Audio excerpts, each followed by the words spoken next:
What's up everyone? Today we'll be doing a cast testing video in a noisy parking lot to a lake in South Jersey.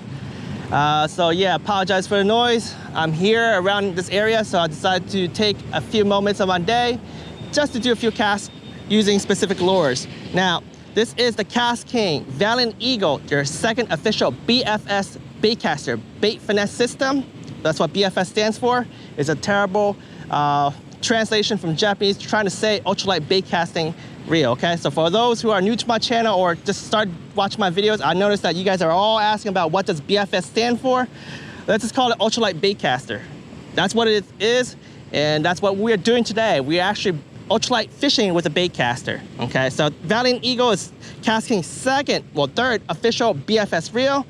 This reel is actually rated for 6-pound test line as the minimal. However, I'm using 4-pound test line, which is not recommended, and I don't recommend it because I was doing cast testing earlier before I started here.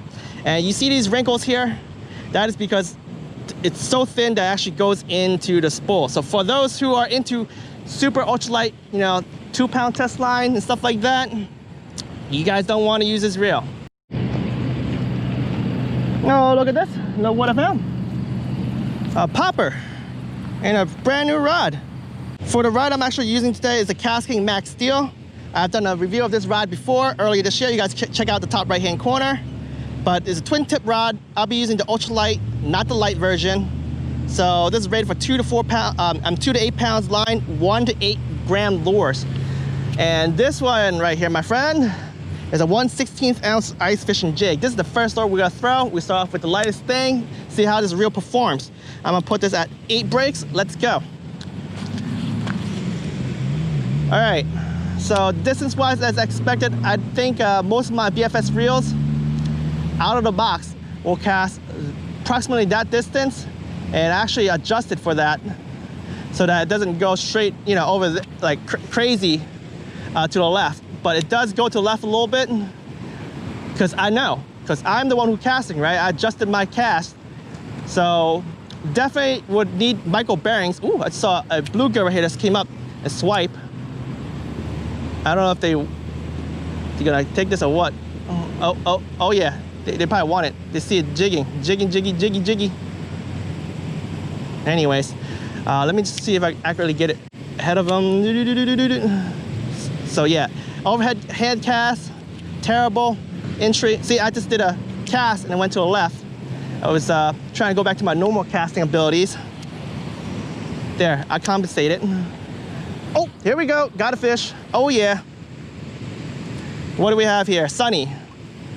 All right, so this is what I'm talking about. Oh, off he goes, quick and easy. So yeah, guys, this lure right here cannot be casted super far using this reel as expected, but I have a feeling if you guys upgrade the bearings, it should be no problems. The only issue is right now is your line. So if you guys are backlash crazy, right? You guys gonna experience your line go into the side. Now, if I ever got an ultralight with this reel here, I would put 4-pound test line because that's what I do. I won't put 2-pound because that's probably just risking it, okay? That's too risky. All right, guys, the next lure we're throwing is a Euro Tackle B-Vibe on a 1/16 ounce jig head. And I just realized in my other video, I have not adjusted my camera, so I apologize. So I should probably do a recast right there. Anyways, here we go. This is it. Let's go. All right, distance-wise, it's okay. I think I'll do way better with my, ooh, look at the pop-up far over there. The blow-up pop-up. Jeez. Screwing up my speeches today. But, ooh, I have to say this, not too impressive for distance, for small stuff. We all know that this reel here is a heavier spool. But let's try again. I'm gonna try to jack the brakes down to 7. I can feel it over spooling, so that's not good. I don't wanna get stuck in the side, but I'm gonna do this as best as I could, and let's see if I'm lucky. I'm lucky. And one more cast. This time I'm put it back to 8. Accuracy is good. Distance, I guess it's you know, expect it to be a little short compared to the Zephyr. Spool is way heavier than the Zephyr. All right, well, that's, you know, just for you guys right there, the casting distance. So if you guys are interested in getting this reel for ultralight casting, I think you may want to upgrade your bearings. If you guys do get this reel, it's a must-have. Actually, to be quite honest, any reels is a must-have for BFS fishing, right? So, I mean, the wind is blowing that way, and I wasn't even able to get super distance from it, so it's kind of a little disappointed. I guess that'd be the perfect way to describe this, the performance of this reel. Disappointed. Next lure, Leland's trout crank. This is rated for 1/8 ounce, but I changed the hooks to single hooks, so I'm not quite sure if it's a little heavier or a little lighter. It is some thick hooks, you know, from VMC. So yeah, let's do some cast testing and see how this do. Again, the wind's blowing from the left to the right, forward. So it looks like it's from 7:30 to, you know, maybe 2 o'clock-ish area. And distance, pretty much on par with most of my other BFS reels for jerkbaits that does not have an internal weight chamber system. They are bulky. And the cool thing is that it didn't backlash on the first cast, but I am at 8 breaks, so I'm gonna jack it down 1 notch. That's actually pretty good. And look at all the stuff blowing up out there. Maybe I should be throwing like a topwater frog, which I do have. And for some reason, yeah, I noticed it. My lure is actually hooked up on itself, I think. Nope, not anymore. It was just spiraling above. But yeah, distance-wise, it doesn't look like it's super far. Accuracy is good. I would say upgrading bearings will help, definitely help. I think my next jerkbait I'll get is probably one of the X-Wraps. They have a 1/8 one, so that's gonna be very exciting for me.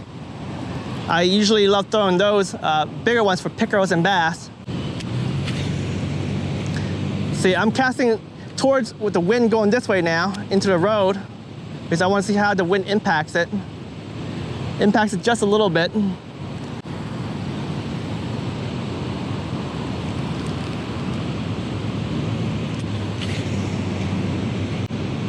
Yep, backlash can't hit where I want to hit.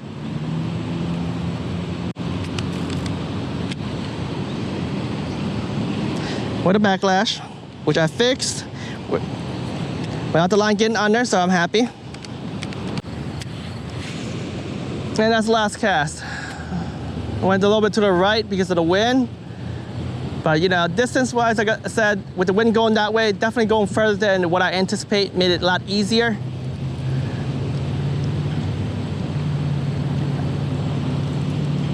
I would say everything here is as expected at that distance. Next and last lure I'll throw today is the Yapada. This is their 2.5 gram spoon, one of my favorite spoons, sold on AliExpress. Thin, narrow, and it's just so beautiful. I mean, you throw it out there, it just flutters so great. You throw it out there, you pull this thing in, it flutters so great, especially in the currents for those trout. I love slow rolling it in slow waters like this. For crappies, it's just so much fun. So anyway, let's adjust this. I'm gonna put it at around 7.5 breaks, get it out there. Look at that, as expected, my spoons, even though at 2.5 grams, never fails to impress me to throw far and accurate. I like it.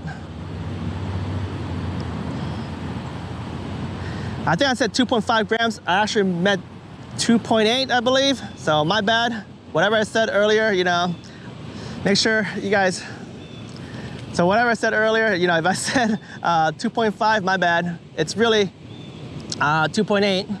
And man, there's a bunch of bait fish right in front of me. They're just scooped up right here in this bank. Don't know what the hell's going on. You might be able to see them when there he goes. Holy smokes! I can't wait for the evening bite, but I won't be here too long. I would assume. Oh my gosh, something just came out.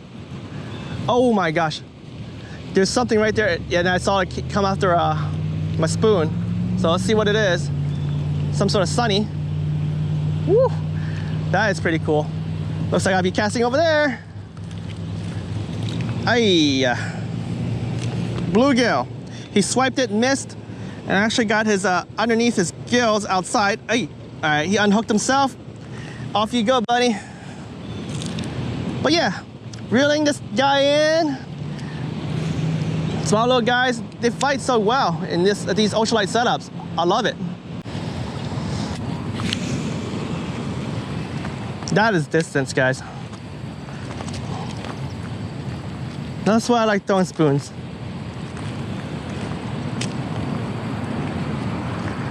Now, my next spoon is gonna be a cheaper spoon, but it's gonna be heavier.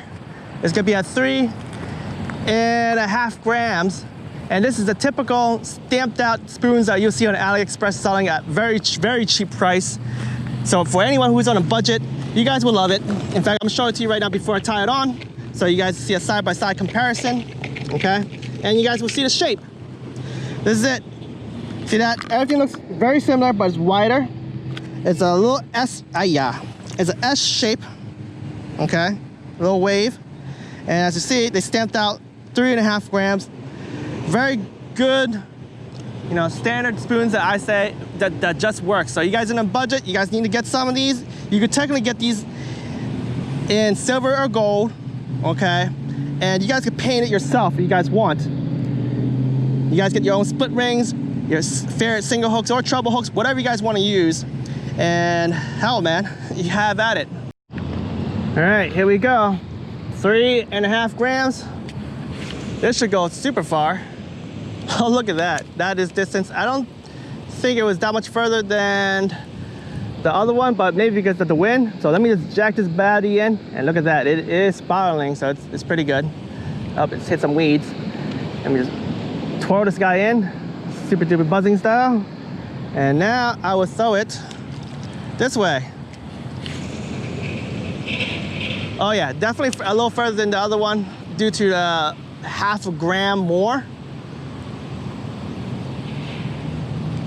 So I don't see a problem throwing this spoon in the creeks. I think, guys, don't quote me 100%. When I fished early this season with the Surinoya, their Spare Fox, not upgraded or anything, using the same rod here and the same lure, I feel that this actually casts further than that setup, okay?